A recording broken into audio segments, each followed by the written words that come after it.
पानकर काका मला अ, आपल्या या चर्चांमधून एक असं समरी तुम्ही काय सांगाल की माणसाने प्रवास का करावा याचं तुमचं काय उत्तर आहे? ऍक्च्युली मला असं वाटतं की माणूस आनंदाकरता जगत असतो. आणि जर त्याला प्रवासामध्ये आनंद मिळत असेल तरच त्याने प्रवास करावा, अन्यथा करू नये. आणि आनंद कधी मिळतो? जेव्हा आपण मनासारखी एखादी गोष्ट करतो तेव्हा. तर प्रवास करताना नवीन लोक भेटतात, नवीन वास्तू बघता येतात, नवीन देश बघता येतो. हे जग कसं चाललं आहे आणि हे जग किती अद्भुत आहे, ह्या सगळ्या बघितल्यानंतर जर तुम्हाला आनंद मिळत असेल तरच प्रवास करावा. कारण प्रवास करणं हा एक प्रकारचा छंद आहे. कोणाला सतार वाजवून आनंद मिळत असेल, कोणाला पुस्तक वाचून आनंद मिळत असेल, तर मला तर प्रवास करूनच आनंद मिळतो. कारण ती भूक आहे एक प्रकारची, की ही बॅकपॅकिंग ट्रिप झाली की माझं ऑलरेडी दुसऱ्या प्रवासाची स्वप्न पडत असतात. आणि जोपर्यंत स्वप्न पडत असतात, जोपर्यंत आपण ती स्वप्न प्रत्यक्षात साकारत असतो, नवीन नवीन बघत असतो, आणि हे सगळं आनंददायी असतं म्हणून मी तो प्रवास करत असतो. अन्यथा काहीही रिझन नाही. बऱ्याच वेळा पैसे खर्च करणे किंवा प्रवासामुळे खूप पैसे खर्च होतात, हा एक जो गैरसमज आहे, त्याच्याविषयी मला बोलायला आवडेल. की जेव्हा हो. तुम्ही बॅकपॅकिंग करता तेव्हा तुमचा खर्च हा खूप मिनिमम असतो. जर त्याची आपण तुलना अ, ज्या कंडक्टेड चुकीचं आहे. टूर्स असतात राईट. त्याच्याबरोबर केली तर. हा, बरोबर. म्हणजे कधी कधी 10-12, समजा एखाद्या ट्रिपचा खर्च असेल 1 लाख रुपये, तर मी तोच देश 10-15 हजारामध्ये बघून येतो. हो. आणि मला पाहिजे तसं बघून येतो. मला जसं तिथे जाऊन हे करायचंय त्या पद्धतीने मी वागतो.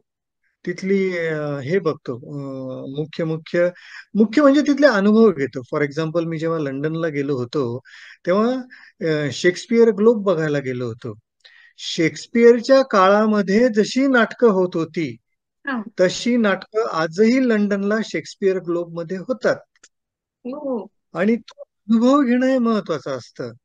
आणि वा. तो अनुभव म्हणजे जी मंडलिक लोक वगैरे, श्रीमंत लोक त्या ग्लोबच्या आजूबाजूला बसतात, आणि जे सर्वसाधारण गरीब माणसं असतात की ज्यांनाही नाटकाची रुची असते, ज्यांनाही आवड आहे. नाटक बघायचं असतं, ते 3 तास उभं राहून नाटक बघतात स्टेजच्या खाली. तर बापरे. मी तो अनुभव घेतलेला आहे की 2-2.5 तास उभं राहून मी किंग लिअर बघितलेलं आहे, ब्रिटिश बापरे. आर्टिस्ट. हा. किंवा आता मी सेंट पीटर्सबर्गला गेलो होतो, आणि बॅले हा तिथला अतिशय प्रसिद्ध आहे. हं, तर मी मागचा पुढचा विचार न करता सेंट पीटर्सबर्ग मध्ये बॅलेचं तिकीट बुक केलं आणि बॅले बघितला. तर हे सगळं करण्यामध्ये एक आनंद आहे ना, की फारच. एखादी गोष्ट त्या ठिकाणी इतकी फेमस असते. फॉर एक्झाम्पल, मी जेव्हा पोर्तुगालमध्ये फिरत होतो तेव्हा तिथे एक ठिकाण आहे की जिथे फ्लेमिंगो डान्स, तिथपासनं फ्लेमिंगो डान्स निर्माण झाला आहे. तो हा. टॅप डान्स असतो ना तो. हो. हं? मी आधी ठरवलं होतं किती खर्च झाला तरी फ्लेमिंगो डान्स बघायचा. हम्म. आणि मग तिथे गेल्यानंतर मला माझ्या अज्ञानाची कीव आली. याचं कारण असं की तिथे पेड बेसिसवर फ्लेमिंगो डान्स होतच नाही. तिथे रस्त्यावर तुम्हाला फ्लेमिंगो डान्स बघायला मिळतात. ओ. म्हणजे पॅलेसमध्ये एक पॅलेस आहे, ते बघण्यासारखं पॅलेस आहे. तिथे फ्लेमिंगो डान्स कोणीतरी करत असतं, कोणीतरी रस्त्याच्या कडेला फ्लेमिंगो डान्स करत असतं. तर हा जो आनंद आहे ना, हा फार जबरदस्त आहे. क्या बात आहे. आणि मग एकाच आनंदामधनं दुसरा आनंद असा, की मी आता फिल्म फेस्टिवल अटेंड केला होता औरंगाबादला. आणि एक डायरेक्टर आहे, त्याने फ्लेमिंगो डान्सवर ट्रिओ तयार केलेला आहे. म्हणजे 3 फिल्म्स त्यांनी एका पाठोपाठ एक तयार केलेली आहेत. आणि प्रत्येक फिल्म ही 10-10 वर्षानंतर तयार केलेली आहे. वा. तर हे सगळंच अद्भुत आहे. त्यामुळे एका छंदातनं दुसऱ्या छंदात जाणं, दुसऱ्या छंदातनं तिसरा छंद जोपासणं, हे सगळं करता यायला पाहिजे. म्हणजे तुमचा तुमचा म्हणजे बॅकपॅकिंग मला आनंद देतोच, पण त्याच्याबरोबर मी सिनेमा पण बघतो. तर हम्म. सिनेमे बघताना एखादा जर रशियन सिनेमा असेल, तर I get connected with that particular artist, that particular director, sooner than other audience. हम्म. मी फ्लेमिंगो डान्स बघितला होता म्हणून मला औरंगाबादला त्या फिल्म मधल्या ती फिल्म जास्त एन्जॉय करता आली. I became nostalgic about it. हो. माझं आणि उल्काचं एक असं लक्षात आलं आहे की we get connected with the television news very fast.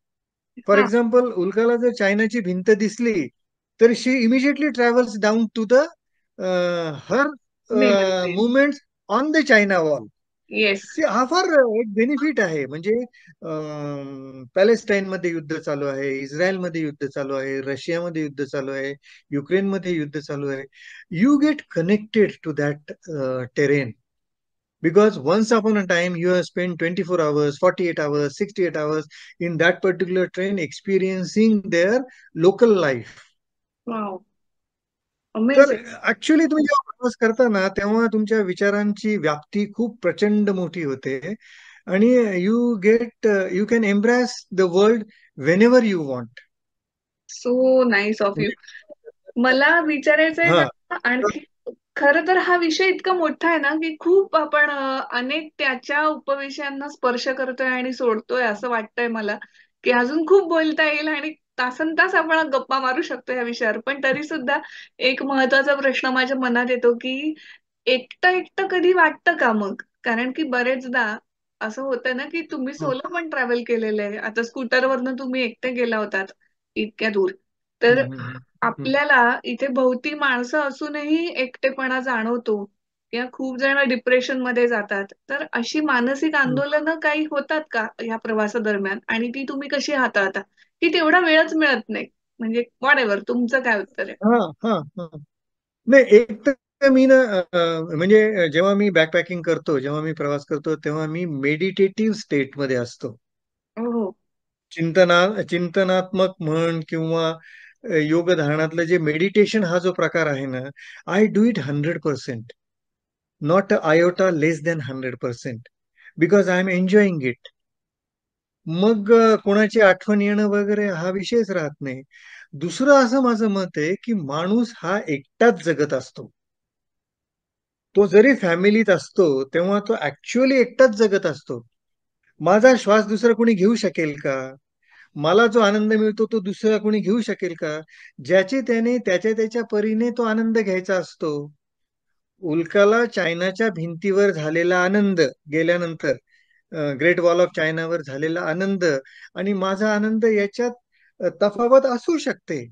बरोबर आहे. कारण तिची मानसिकता तिथे जाण्याची आणि माझी मानसिकता याच्यात खूप फरक आहे. बरोबर. आलं तुझ्या लक्षात? त्यामुळे मला एकटेपणा तर कधीच जाणवत नाही. याचं ओके. एक कारण म्हणजे फॅमिलीचे लोक नसतील आजूबाजूला, आपले नातेवाईक नसतील, नाशिकचे लोक नसतील, पण तिथले तर लोक आहेत ना. हं. आणि मी कोणत्याही माणसाला कधीही डिस्टर्ब करू शकतो, थांबवू शकतो. तू तुझी कामं सोड, पण मला हा आत्ता प्रॉब्लेम आहे, तो तू सॉल्व्ह कर बाबा. आणि मी माझा प्रॉब्लेम वाटत असतो एकमेकांना, लोकांना, की मला हा प्रॉब्लेम हे सॉल्व्ह करा, मला हा प्रॉब्लेम हे सॉल्व्ह करा. आणि जेव्हा when this synergy gets into the action, there is absolutely no problem. Solution comes up like anything, very fast, and sometimes unanticipated solutions, unwarranted solution comes up, which gives you more joy. Yes. आणि आणि एक that's लक्षात घे, beauty. आपण लोकांकडे help मागितली की आपल्याला जो फायदा होतो, त्याच्यापेक्षा त्याच्या दसपट आनंद समोरच्याला मिळालेला असतो. तू विचार कर, कोणाची तरी हेल्प घे आणि असं गेज लाव की मला किती आनंद मिळाला, पण त्याला किती आनंद मिळाला. आणि मग लक्षात येतं की लोकांना दुसऱ्याला हेल्प करण्यामध्ये प्रचंड समाधान मिळतं, पण की मी आपल्याकडे कुणाच्या उलट आहे. तरी उपयोगाला आलो. हे हं. खरी गोष्ट आहे. पण आपल्याकडे उलट आहे. आपण मदत मागण्याला कमीपणा आपल्याकडे समजला जातो. हे ना, तर चुकीचं आहे ना, चुकीचं आहे फंडामेंटली ते. It is wrong. हा, हा, ऍक्च्युली. चुकीचं आहे. मदत मागण्याला लाज वाटायलाच नको. As a matter of fact, management मध्ये सुद्धा आपण जेव्हा कंपन्यांमध्ये प्रत्येक जण आपल्या इगोला इतकं सांभाळून असतं की मी तो खालचा क्लर्क आहे त्याच्याकडे कशी मदत मागू, मी जो वरचा बॉस आहे त्याच्याशी कशी मदत मागू. अरे पण if you think that you are the members of the team, they are also members of the team, and they are willing. TQM शेवटी तुम्हाला काय सांगतं, टोटल क्वालिटी मॅनेजमेंट तेच सांगतं की emerge through the team efforts rather than individual efforts. That's why we are moving towards that leadership skills where you take along with the people. एक point असा येतो की तुमची leadership should get dissolved into your team. Hmm. And let somebody else lead the team. होऊ शकतं ना असं. म्हणजे तुला जर मी आता किस्सा सांगितला, 2-3 मिनिटं जास्त लागतील कदाचित. हा. आत्ता मी श्रीलंकेला गेलो होतो आणि मी एकटा होतो.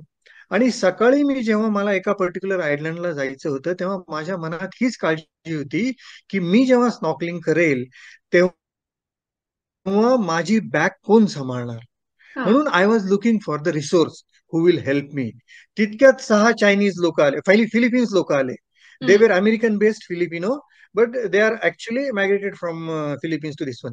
तर वी स्टार्टेड टॉकिंग. माझा सेल्फिश हेतू होता की मला कोणत्या तरी ग्रुपमध्ये हे व्हायचंय. हं? हा. तर मी त्यांच्याशी गप्पा मारल्या, त्यांनी मला अडॉप्ट केलं. मी त्यांना सांगितलं I am the 7th member in your group नाव. Then we started mingling. आम्ही त्याला आयलंडवर गेलो. मग तिथे त्यांच्या लक्षात आलं की हा माणूस चांगला आहे आपल्या ग्रुपमध्ये, आपण घेऊ याला. मी आयलंडवर उतरलो आणि हा. आयलंडवर उतरल्यानंतर आम्हाला एक जी हे करायची होती, पर्टिक्युलर ऍक्टिव्हिटी करायची होती, स्विमिंग विथ शार्क्स. ओके. तर मी गेलो आणि मी चौकशी करायला लागलो. म्हटलं तुम्ही चौकशी करा, मी चौकशी करतो, let me get the quotes. आणि तिथे मला एक इंडियन भेटला, साऊथ हम्म. इंडियनचा. त्यामुळे मी माझ्या भाषेत बोलायला लागलो त्याच्याशी, हिंदीमध्ये. हं?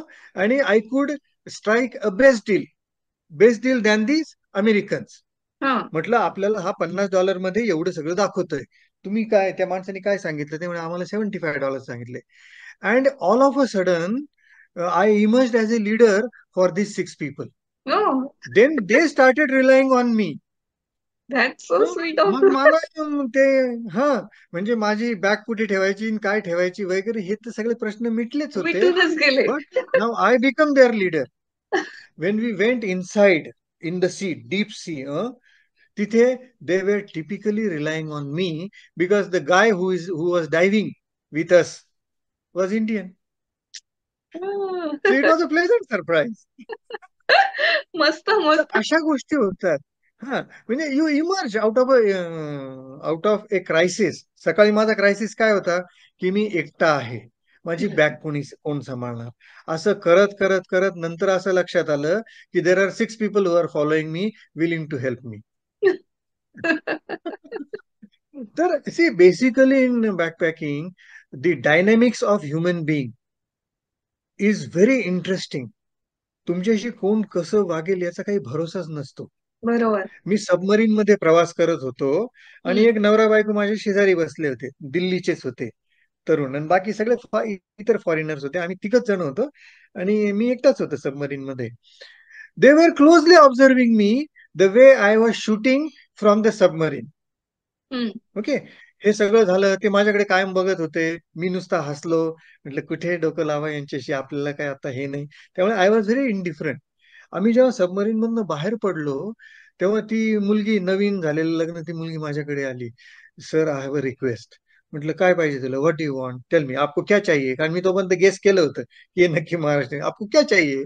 बोले आपने जितना शूटिंग किया है ना, वो सब हमको चाहिए. म्हटलं हा घे मोबाईल, काय तुला कॉपी करायचं ते कर. मग तिचा नवरा आला, तिने ते ब्लूटूथ आणि काय एअर ड्रॉप वगैरे ऍडजस्ट केलं. अँड दे वर very happy. That smile of happiness is $1 million for me. नंतर मी त्यांचे पत्ते नाही घेतले, व्हॉट्सअप नंबर नाही घेतला. म्हटलं तुला जे पाहिजे ते घेतलं ना तू, विषय संपला. बट दे वर happy. Now Wien ever they will see this particular shooting, my impressions will be with them. Yes. This is connectivity. This is connectivity. So when you are connected, stay 100%, truly remain connected. माहितीच आहे आपल्याला हे सगळं सोडून जायचं, आपल्याला हे सगळं टेम्पररी आहे. बरोबर. आता मी इथे आहे, उद्या त्यांचा माझा काही संबंधही नसेल, कुठे दिल्लीमध्ये भेटतील वगैरे वगैरे वगैरे. तर अशाच ती सगळी गमती जमती असते. So you need to evolve every time. Every time you need to evolve. The more you evolve, more you are benefited. तुम्हालाच फायदा होतो त्याचा. जर तुम्ही रिस्ट्रिक्टेड केलं, तुम्हाला लिमिटमध्ये टाकलं, then unlimited things will never come to you. And backpacker is a unlimited person. He welcomes each and every eventuality of the life. Let super. it come. Let me talk. Let me speak. तर super. हे असं हळूहळू येतं. ती जी fluency आहे ना, ती हळूहळू होते. आता मला जर इतर लोकांशी कनेक्टिव्हिटी आहे ना, ती कनेक्टिव्हिटी एस्टॅब्लिश करायला 2-3 मिनिटं पुरेशी होतात. बरोबर. कुठलाही माणूस असतो तो. हा, कुठलाही माणूस असतो. But it comes it takes time, but it happens. Right. अशी कुठली जागा आहे का अजून की तुम्हाला जावंसं वाटतंय किंवा जायची राहिलीये, एक्सप्लोअर करायची थोडक्यात? आहे ना. साऊथ अमेरिकेला मला जायची खूप इच्छा आहे.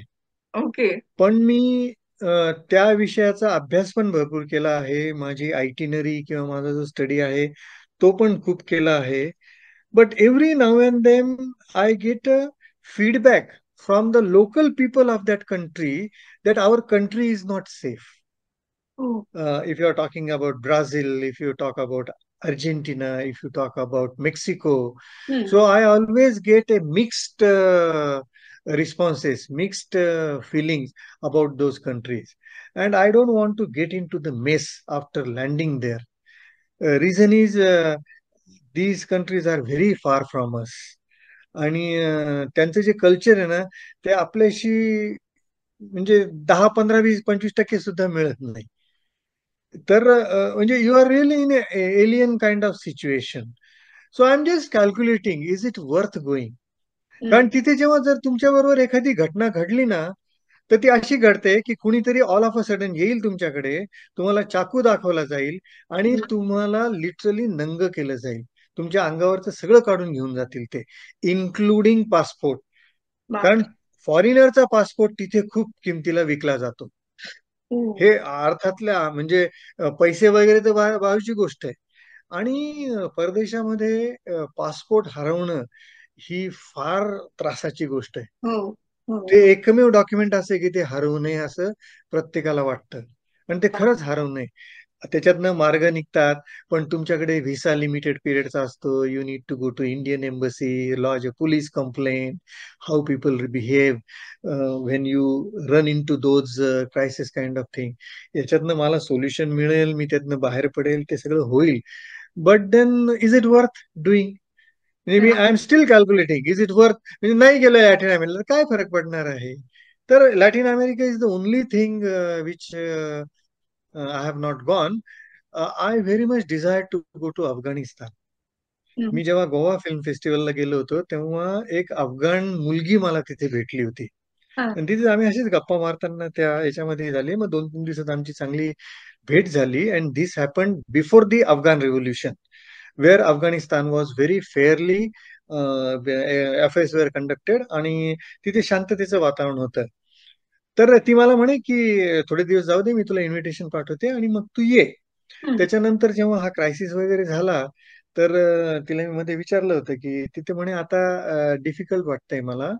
पण आता मी कोलंबोच्या फ्लाईटमध्ये माझ्या पुढच्या सीटवर 2 माणसं 1-1.5 तास मोठमोठ्याने गप्पा मारत होते आणि त्याचा मला त्रास झाला.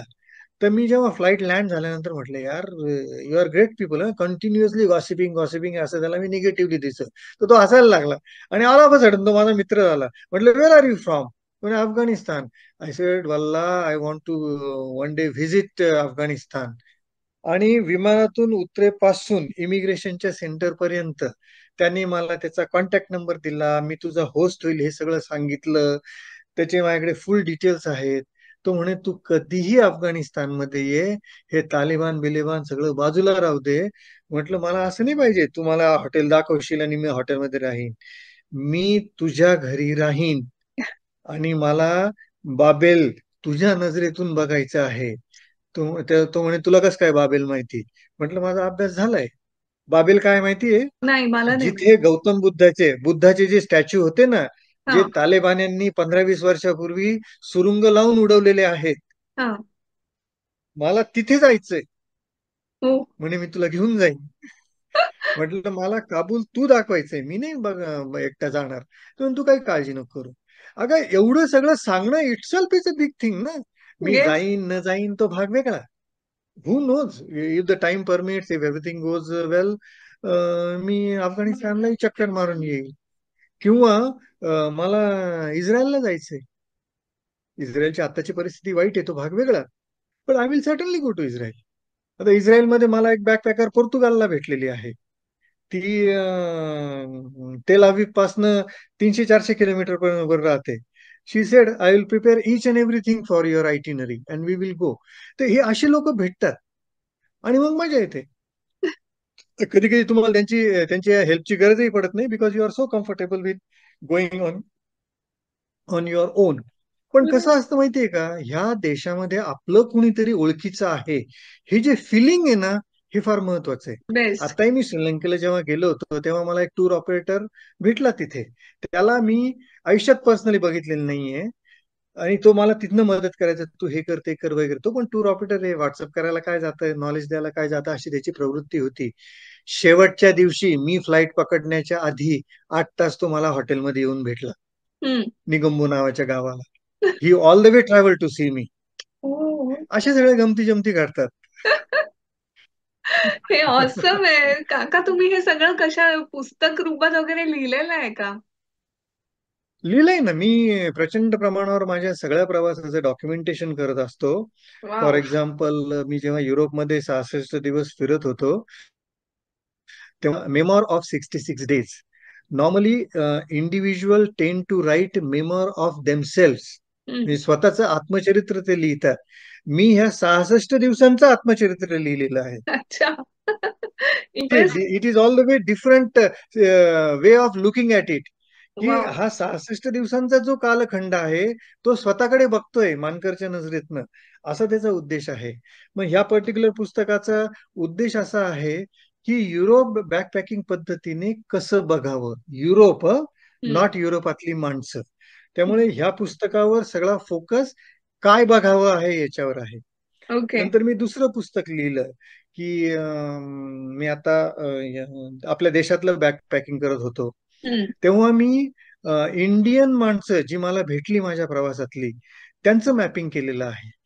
तिथे मी फतेपूर सिक्रीला काय बघितलं याचं त्रोटक वर्णन आहे, किंवा ऋषिकेशला गेल्यावर काय केलं याचं त्रोटक वर्णन आहे. पण तिथे जी माणसं भेटली, या प्रवासाच्या दरम्यान माणसं भेटली, त्या माणसांचं मॅपिंग मी त्या दुसऱ्या पुस्तकात केलेलं आहे. आता जे माझं पुस्तक तयार होतं आहे याचं, तर आयलंड्सवर बॅकपॅकिंग कसं करावं याविषयी उद्बोधन असेल. बर. म्हणजे पुस्तकाची स्टाईलच तशी केली की बॅकपॅकिंग ऑन आयलंड्स. आता हे दोन्ही आयलंड्स तू वेगळी आहेत बघ.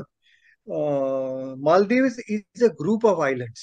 हम्म. सो तिथे बॅकपॅकिंग करणं is completely different than backpacking in Sri Lanka, because Sri Lanka is only one island. हम्म. तर ते कसं बॅकपॅकिंग करायचं, तर त्याच्याविषयी मी लिहित गेलो आहे. आणि मी ऑनलाईन लिहित असतो, माझं ब्लॉगिंग सगळं ऑनलाईन चालतं. हो. माझं पुस्तक ऑलमोस्ट तयार झालेलं आहे. I am converting my blogs into the book. Okay. Okay. And when you read a book, particularly like this travel, हे तिथे तुमचे अनुभव तर सांगायलाच पाहिजे, पण ते वाचता वाचता वाचणाऱ्याच्या मनामध्ये बॅकपॅकर विषयी एक प्रतिमा निर्माण झाली पाहिजे. He should check himself, can I become a backpacker. Even if that particular thought crosses in his mind, that is more than enough and the purpose is served, असं मला वाटतं. ग्रेट. म्हणून मी डॉक्युमेंटेशन करत असतो. कुणालाही मी पुस्तक माझं विकत घ्या म्हणून सांगत नाही, किंडलवर टाकून देतो. Those people who want to backpack will seek the knowledge. हा, मग एक पुस्तक आहे 57-57चं, उदाहरणार्थ 57-57. हा. ते जे मी 55 दिवस फिरत होतो ते, 5757 किलोमीटर प्रवास केलं, ते पुस्तक मराठीतनं आहे. हा. दुसरं पुस्तक आहे मेमॉर ऑफ 66 डेज. ओके. ते युरोपच्या बद्दल आहे. अजून 2 पुस्तकं तयार होत आहेत. एक तर ते याच्यावरचं पुस्तक येतंय की आपल्याच देशामध्ये उत्तरांचल प्रदेशामध्ये बॅकपॅकिंग कसं करावं या बर. विषयाचं ते पुस्तक आहे, ते पण बर. लिहितोय. आणि त्याचा त्याचा व्ह्यू टोन किंवा त्याचा अप्रोच खूपच वेगळा आहे. हम्म. की काही समाजसेवा करणाऱ्या लोकांनी उत्तरांचल प्रदेशमध्ये किती प्रचंड काम केलेलं आहे, हम्म. हे मी बॅकपॅकिंग करून पाहून आलो. बापरे. हा. आणि जोपर्यंत तुम्ही बॅकपॅकिंग करून उत्तरांचल बघत नाही, तोपर्यंत तुम्हाला उत्तरांचल समजलं आहे असं मला वाटतच नाही. कारण उत्तरांचल बघणं ही काय 8 दिवसाची आणि 15 दिवसाची ट्रिप नाहीये. ते खूप मोठं काम आहे, खूप वेगळा टेरेन आहे. आपल्या लोकांनी तिथे जर काम केलं नसतं, तर ब्रह्मदेश, बांगलादेश यांनी त्या प्रदेशाचा लचका कधीच तोडून टाकला असता. बरोबर. त्यामुळे त्याचा त्याचा जो पर्स्पेक्टिव्ह आहे, बघण्याचा जो दृष्टिकोन आहे त्या पुस्तकामध्ये, तो कम्प्लीट वेगळा आहे. चौथ्या पुस्तकामधलं आहे तर आयलंडवरचं बॅकपॅकिंग. म्हणजे येस. आयलंडवर एखाद्या बेटांवर कसं बॅकपॅकिंग करायचं, हा त्या I wanted people to undertake this kind of journey for their life. म्हणजे त्यांनी स्वतःचं बॅकपॅकिंगचं स्वतः डिझाईन करावं, याच्यातनं काही चांगले मुद्दे घ्यावे, आपल्याला झेपेल तेवढंच करावं, उगीच आतताईपणा करू नये. पण अशा पद्धतीने केल्यास तुम्हाला जास्त आनंद मिळेल, एवढं सांगितलं, एवढं सांगण्याची इच्छा आहे. I would like to dedicate my life if possible only in exploring further and writing about it, documenting about it, and asking people to try this also. जर आनंद मिळत असेल तर व्हाय नॉट असं. कारण बऱ्याचशा लोकांना भीती वाटते. ती हो. जी भीती आहे ना, ती नाहीशी करण्याचं काम वाचनात आहे. दुसऱ्याचे एक्सपिरियन्स वाचून आपली भीती कमी झाली पाहिजे. आणि ती जर भीती कमी करायची असेल, म्हणजे तुम्ही आनंदाकडे प्रवास करता, तो जर आनंद मिळवायचा असेल, तर मग थोडेसे कष्ट घ्यायला लागतील, पण ते सहज साध्य आहे. मी काही खूप जगावेगळं करतो अशातला काही भाग नाहीये. हे कुणालाही साध्य होण्यासारखं आहे. फक्त ती निकड झाली पाहिजे तुमची, मानसिक निकड झाली पाहिजे. हे फार महत्वाचं आहे.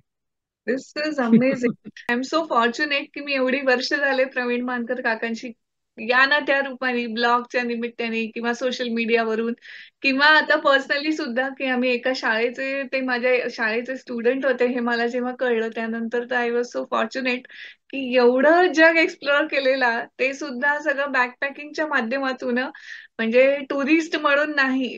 तर मला त्यांच्याशी बोलण्यात इतकी मजा आलेली आहे आणि आय एम सो फॉर्च्युनेट की माझे असे युनिक मित्र देवानी मला दिलेत की जे काहीतरी वेगळं करत असतात आणि माझ्या व्ह्युअर्स साठी मी खास त्यांच्याशी बोलायला लागले. तुम्हाला माहिती आहे प्रवीण काका की हा जो व्हिडिओ आहे हा सुद्धा एक प्रकारचं डॉक्युमेंटेशनच आज झालेलं आहे की तुमचा हा जो हो. अनुभव तुम्ही शब्दातून मांडत होता तो तुम्ही आज वेगळ्या माध्यमातून लोकांपुढे आपण पोहोचणार आहोत या निमित्ताने. आणि आय एम द पर्सन की मला हे कम्युनिकेट करायला देवानी संधी दिली ऍक्च्युली ही बुद्धी मिळाली की तू बोल तुझे इतके चांगले मित्र आहेत तू का नाही इंटरव्ह्यू घेत.